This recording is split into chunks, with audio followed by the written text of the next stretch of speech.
In questi tempi di vertiginoso progresso, le moderne esigenze della scienza hanno imposto l'ideazione di nuovi procedimenti sperimentali, mirati al raggiungimento del benessere psicofisico dell'uomo. Questo ha mobilitato un esercito di studiosi che dà ogni giorno il suo valido contributo alla lotta dell'uomo contro il male. Gli istituti di ricerca sono il cuore del cervello dei grandi stabilimenti industriali, dove la teoria trova immediato riscontro nella pratica.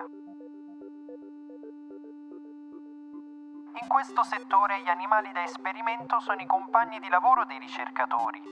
Ad esempio, ecco una scrofa sulla quale viene studiata la deprivazione sensoriale antecedente la macellazione.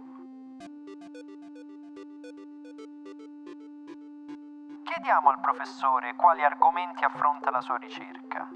Prego, professore, ci dica.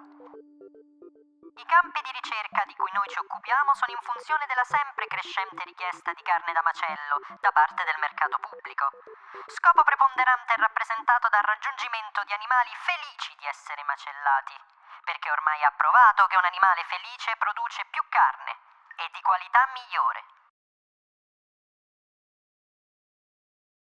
I risultati finora ottenuti sono tali da farci nutrire delle speranze per il futuro.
Nel loro regno, i moderni alchimisti si servono di queste tecnologie all'avanguardia per cercare la pietra filosofale della salute dell'uomo.